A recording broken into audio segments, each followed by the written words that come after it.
I'm too zoomed in here. What happened here? Okay.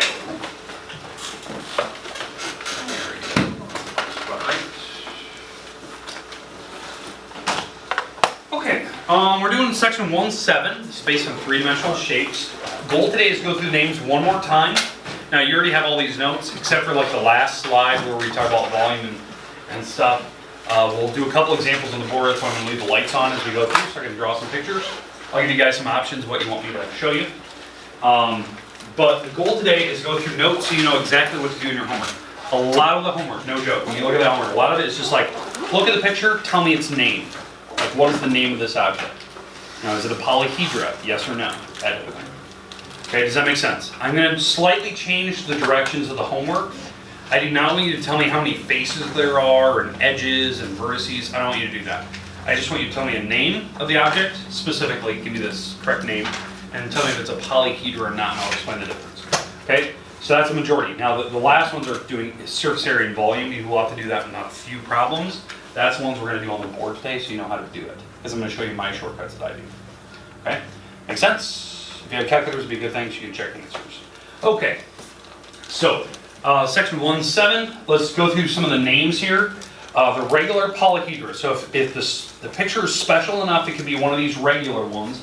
Again, a regular polyhedra is where all the faces are regular congruent pictures. They're like perfect, like triangles or perfect squares for all the walls. That would be a platonic solid. So there's only 5 of them. The 5 types are a tetrahedron, where it has 4 congruent equilateral triangles. It looks like a triangle pyramid. Now I know, like, if you were to see that, you'd probably call it a triangular pyramid. But if all the triangles are perfectly like the same, you can call it a tetrahedron. So that would be more specific. If all the sides are squares, that would be a hexahedron. 6 congruent squares. So there it is. It looks like a cube. The next one is an octahedron. That's where it's got all 8 equilateral triangles. If it's a dodecahedron, it has 12 pentagons, perfect pentagons. Like that. Looks like a princess cut diamond. And the last one is an icosahedron. I'm pretty sure the book does not show you a picture of that because it's too difficult to look at. But that's 20 triangles. There you go. Okay, do you feel comfortable with the names of those? If you had to name one. Again, they're going to give you a picture, and maybe they'll give you this picture and say, okay, name the following polygon. Well, it's a tetrahedron or a triangular pyramid, whatever one you thought it was. Okay, so be specific. It is a polygon, because these all have like straight edges. Okay, the next ones, if we get into more specific types, like the prisms, right? So a prism is where they have 2 parallel faces, and everything connecting them is rectangles. So 2 parallel congruent bases, which are faces, and then they're connected with rectangles. So here is a prism. Okay, now this one just happens to be a pentagonal prism, because how you name it by whatever the walls that are parallel. So this one, they're pentagons, so it's a pentagonal prism. Rectangles connect them. They're straight. That is a polyhedron because it has straight edges, no curves to it. Okay, now, again, we go through the naming system. The next slide has like examples of names and pictures. The next one is a pyramid. Remember, pyramids have a base, any type of shape for a base, kind of like a prism can have any type of base. But on a pyramid, they go up to triangles connecting to a point, a vertex. So here's my pyramid. This one just happens to be a rectangular pyramid or a square pyramid, however you see it. It's got a rectangle for the base, it's got triangles going up to a point. Questions on those 2? Do we feel comfortable with the naming system, how you name them? You name them by whatever the base is.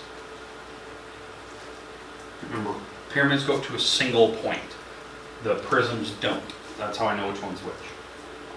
Okay, now, the non-polyhedra, not polyhedron, so the book asks, is this shape a polyhedra? You can say no. That's the cylinder, where it looks like a pop can. It's 2 parallel circles connected with a straight curved edge. We got the cone, which is a circle connected with a curved surface going up to a single point. And then we have the sphere, which is the set of all points equidistant from a central location. Looks like a ball.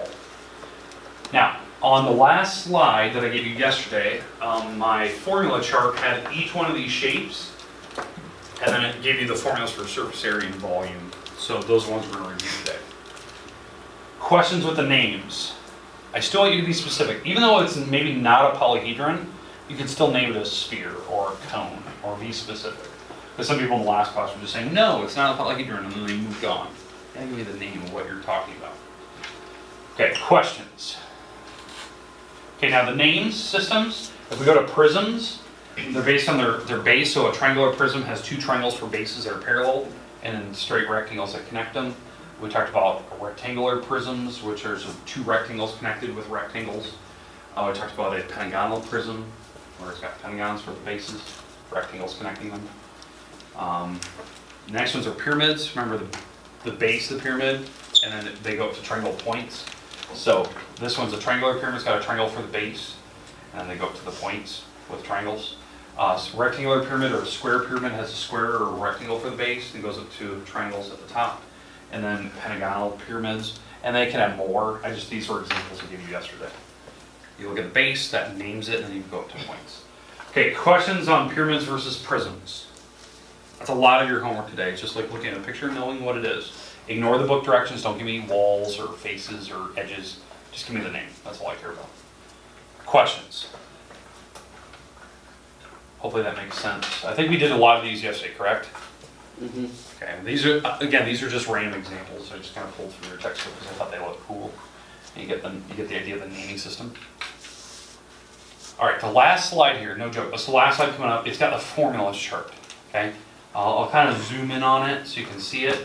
Now on this next slide, I have a picture of the areas, the area formulas that we did last week. These are the area formulas that we did. These are all two-dimensional shapes, like squares, rectangles, circles, and triangles. Why I bring this up is because when we talk about surface area, right? Surface area is that idea. It's a two-dimensional measurement that is all the surfaces added up, right? The sum of all the areas. You have to know these formulas for all the areas. You have to know, how to find the area of a triangle, how to find the area of a square or a rectangle, or the area of a circle. Because if you don't know how to find the area of those, how are you going to find surface area when we go to three-dimensional shapes? Because they require those shapes. They're on the end caps. So we're going to go through a couple examples. That's why I bring that up. I know that I always put PowerPoints on my website. I still do that. What I'm going to do is on these formulas, like this chart here, I'm going to just make that a static photo so it doesn't flip with the other ones. It'll always just stay on the website so you can just look at it when you're doing homework. I'm going to try to add that as you guys are working. And then on volume, those are the new formulas we had yesterday. That's the space enclosed by a single region, and these are the formulas I had you write down. These are the ones you're doing in your homework. But to be able to do some of these, like surface area or volume, you really need to know these. That's just a little piece of it. So that's why I'm going to have both pictures. They'll be stacked. They won't move on my website. Probably what I'm going to do is, probably at some point today, if I get time, I'm going to start transferring them over here, and you're going to see them all written down on this side. The reason why is when we get to a test or quiz next week, you at least can look up here and know what your formulas are. So that's going to be a pet project of mine. I got to get those all transferred over. That's a lot of pictures to put over here and make it fit. Questions? Perfect. Okay. Let's get to just the volume. So this is that chart. I'm going to make this, in fact, I'm just going to super zoom on this thing right now. It's nice to see this. I'm going to leave this up for the rest of the time. That way you can use it for homework. All right. You had to write this down yesterday, so don't feel like you need to scramble to write this down. You sure you have these in your notes? There we go. Okay, I'm going to freeze that. All right. So here's your formula chart. Again, it's going to be on my website. This is a picture directly out of the book. This is the page before your homework anyway. That's where I found this picture. Here's what I want to do today. We're obviously going to go through surface area and volume, because they're two different types of numbers. But I'm going to do these for you. I'm going to do two of them. Or no, let's go three. You can pick any three up here, and we'll walk through how to do for each of them. So we'll go through both. So let's come to a consensus. Which three out of there do you want to do? And I'll just make up numbers. So prism, cylinder, cone, sphere, regular pyramid, that type of thing. Regular pyramid? Okay. Got a request for that one? Okay, boom, we'll do this one. What's two more? Cone and sphere. Okay, let's do those. Okay, let's walk through these. I'm going to do an example of each type. So we'll start with the pyramid, and we'll do like surface area and volume. I'll put them over here so you can see how to do it. If you have a calculator out, you can do some numbers with me.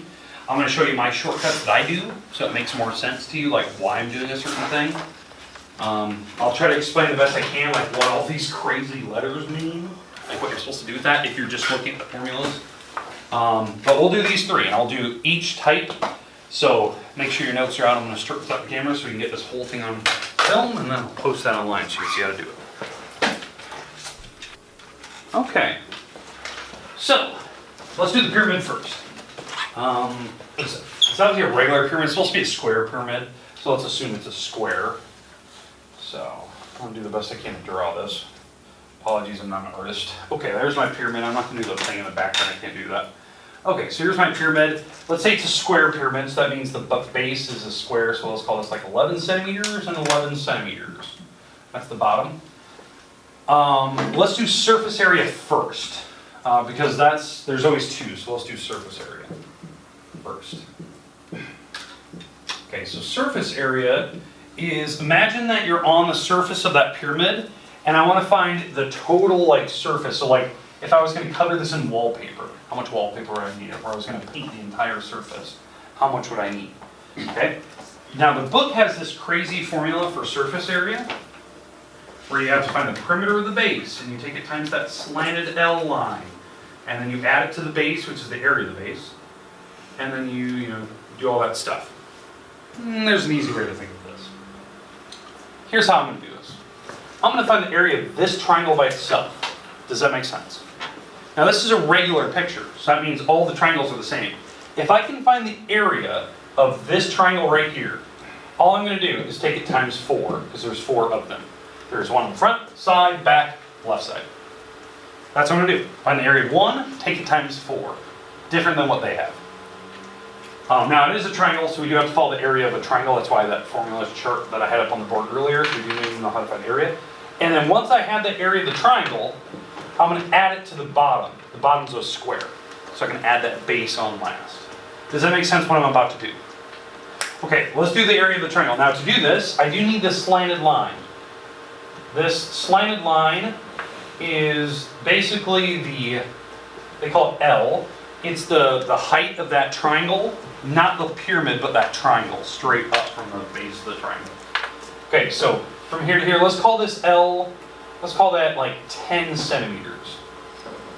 Okay, I'll just use that number. Okay, so to find the area of this triangle by itself, area of a triangle, you take the height times the base. So in that triangle, again, this is the area of a triangle. I'm taking the height times the base, I'm going to cut it in half. Okay, that's my formula that I use for area. So my height is 10 centimeters. I'm going to take it times the base, which in my case is 11 centimeters, and then I'm going to cut that in half. Now that will be a decimal, it's totally fine. Okay, does that make sense what I'm about to do? Now, once I have this number, so 10 times 11, that's 110. Cut it in half, that's what, 55 centimeters squared. That's 10 times 11 cut in half, divided by 2. Okay? So it actually worked out to be a nice number, not even a decimal this time. Okay, do we agree that's the area of this triangle right here by itself? How many of those triangles do I have? 4 of them. Front, right, left, and back. So what I'm going to do is I'm going to take 4 times 55. That will give me the area of all the triangles on the front. Like all the triangles around that pyramid. And then I'm going to add that to the area of the base, the bottom. The base of the square is just length times width. So the area of the square is 11 centimeters times 11 centimeters. Again, this is the area of the base. That's the square it's sitting on. Length times width, that's a rectangle. So this turns out to be a 121 centimeters squared. If I take 4 times 55, what is that, 220?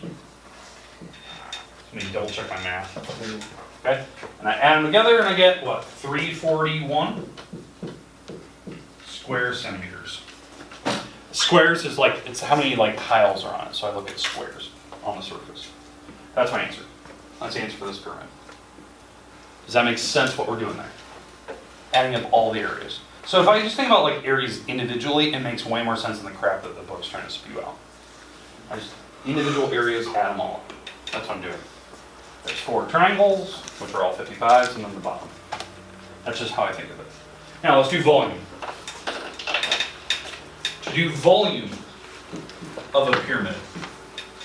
The formula is right here. In fact, I'm going to actually use that. I like this formula that they actually have. It's probably the most concise one. You find the area of the base, which is the square on the bottom. That's the area of the base. That's why they use a capital B. You take it times the height of the pyramid, which I'll show you that number here in a minute, and then we divide it by 3. We cut it into thirds. So area of the base times the height of the pyramid, cut into a third. So now on height of the pyramid, you don't need the slanted line anymore. This is the number that we talked about yesterday that they didn't label very well. They don't even have a label in that picture. Height of a pyramid is starting like the inside. Imagine I'm on the inside of the pyramid, like inside of it, and I'm going straight up to the peak. That's height of the pyramid. Middle of the pyramid, straight up. So let's say that height is 8 centimeters. That's how tall it is. 8 centimeters. So what I do is I find the area of the base, which in my case, the bottom is 11 times 11. 11 centimeters times 11 centimeters. That's the area of the square on the bottom. That's the area of the base. I take it times the height, which is 8 centimeters. And then I'm going to cut it into a third. Those are the numbers I'm going to do. So 11 times 11 is a 121 centimeters squared. I'm going to take that times 8 centimeters and then divide that by 3. So again, if you have a calculator, we're going to make that correct. I'm going to take 121 times 8 and then divide by 3. So it looks like I'm getting, what, 322.6 repeating. And this is cubic centimeters. Volume is in cubes. How many like bagels fit in there? Cubic, like 3-dimensional objects fit in there. Area is 2-dimensional, like wallpaper is 2-dimensional. Bales are 3-dimensional. That's how I think of it. Okay, questions on how I did that? That's it. That's the number, by the way. They fit 322 little cubes in there. Perfectly. Okay, questions, comments, concerns about the pyramid? Does that make somewhat sense, like how I'm doing it? How I'm using the formulas? So volume, that's the space on the inside. Surface area is like painting the outside of the pyramid, that type of thing. Okay, let's do another one. Let's do, what do we got? We got the cone. Let's do the cone now.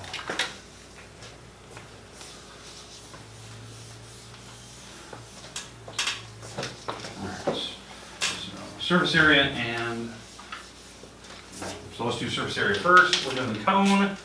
Here's the crazy stuff they explain, and here's volume. All right, let's do surface area first for my cone.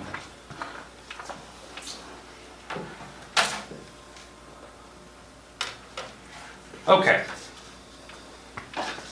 So, the cone itself, what they're actually doing here is that they're finding the area of this cone right here. So we're doing surface area.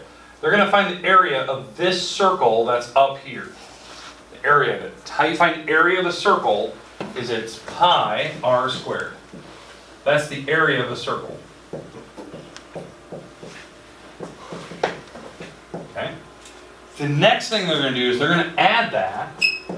So that's the formula that I have right here. So it's the area of the circle. The next part is it's pi r. Pi times r times radius. I'll explain that r here in a minute. And then you take it times the slanted line of your cone. The slanted line is this line going this direction right here. That's my L. That's the slant of the cone itself. It's like the length of the ice cream cone if you're holding on to it. They kind of show it. It's not the height, it's the slant line. Why they're doing that? Because this, if you were to like cut this and like roll it out, so if you took off the cone at the top, the circle at the top, right? You're like cut the cap off the cone if there's a cap on it, and cut straight down the cone itself, so it looks like this, right down to the point, so it looks like that. And then you were to roll it out, what you're going to see is something like this. The top is going to like kind of flatten out, and then the top is going to be kind of a curved edge kind of a thing, and it's almost like they're doing kind of like a circle. It's almost like a half of a circle almost, and so it's a curved edge on the outside. Okay, because they're going to roll it out and it's going to be kind of flattened. And the idea is that they're showing you the dimensions. That's pi times r times l. That will account for the area of the cone. Okay, so let me give you some numbers here. So let's say the radius of this circle, that's probably the most important number, especially when we get to the sphere. Let's say the radius of my circle is 6 inches. Okay, that's the radius. And let's say the slanted line is, and let's call it 12 inches. Okay, it's kind of a deeper cone. Okay, so we're going to plug all these numbers in. So to find surface area, you take pi, which is 3.14, times the radius, which in my case is 6 inches, times L, which is 12 inches. Okay, that's this part right here, what I just did. 3.14, that's pi. I just go a couple decimal places. Times radius times the length. That will give me the area of the curve. And then the next part is I'm going to add this part, which is 3.14 times my radius squared. That's the area of the circle on the top, the surface of that circle. Now when you square something, 6 squared is 36. 6 times 6. Take that times 3.14. We're adding that to 12 times 6 times 3.14. Okay, so what I'm going to do is I'm going to multiply these individually. Multiply these, add the two together, and there's your whole surface area. That's the cone plus the circle on the top. So 3.14 times 6 times 12. I'm getting this part right here is 226.08 inches squared. That's the cone itself. And then over here, the circle on the top, 3.14 times 36, which is 113.04 inches squared. That's the circle on the top of the cone, if they had like a lid on it. And I add them together. So this turns out to be, what, it's a 933, 339.2 square inches. Questions at all about how to find surface area? Like wallpaper. Now, volume of the cone. Pretty straightforward. They explain everything you need. You take pi times 1/3, so 3.14 times 1/3, which is divided by 3. You take it times the radius squared, in my case that's 6 inches squared, and then you have to take it times the height. The height of the cone is this number. It's how deep the cone is. Not the slant, but straight down through the cone. Let's say that number's 10 inches. Kind of make up some numbers here. Let's say that's how deep it is. So you take it times 10. And then what we do is we multiply those numbers together. Now again, 6 squared is 36, times 10 is 360. So 360, that's 36 times 10. We take it times 3.14, and then we divide by 3. 376.8 cubic inches. Cubic. There's 3 dimensions. That's how many cubes can fit in the inside of my cone. Like, sugar cubes, if you will.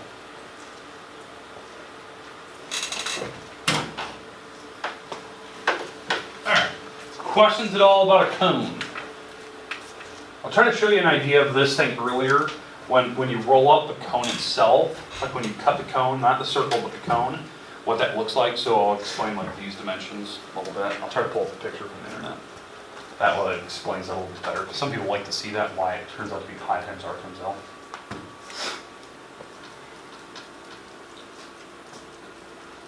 Alright, and the last one, the sphere. Sphere is one of the easiest. The only thing you need for the formulas is you just need radius of the sphere. Right, so somebody just make up a number for a sphere. Any number, I just need one number. 7. 7, okay, let's use 7. Okay, I'll do it like, let's do 7 like centimeters or something like that. Alright, so sphere. Here's my sphere. The radius is from the middle to the outside of the sphere. Let's say that's 7 centimeters. Okay, and it goes anywhere. It can go anywhere on that sphere, 7 centimeters. Surface area. Surface area of a sphere. You take 4 times pi times r cubed. That's the formula that we have. Okay, or r squared, sorry, r squared, not even cubed. Squared. That's the formula over there. 4 pi r squared. So 4 times pi times, in my case, my radius is 7 centimeters, and we're going to square that number. So in my case, this is a 49 and 7 times 7. We're going to take that times 3.14, and take that times the 4 out front. And again, if you multiply those together, we get 615.44 square inches, square centimeters. Sorry. Okay, questions with surface area. Now again, that's like if I was painting a sphere, how much surface area would cover of paint I would need, or wallpaper, that type of thing. How many little tiles fit on the surface. Now, volume is how many little bales fit, sugar cubes fit in the inside. So for volume of a sphere, it's 4/3 pi r cubed. So 4/3 times 3.14 times my radius cubed, 7 centimeters cubed. Now 7 to the power of 3 is 7 times 7 times 7, which is 343 cubic centimeters. We take that times 3.14, and then we take it times 4 and divide by 3. That's how you multiply by a fraction. Take it times the top, divide by the bottom. So 343 times 3.14 times the 4, so I'm multiplying those three numbers, and then I divide by 3 last. This turns out to be 1,436.03 cubic centimeters, little sugar cubes that could fit in there.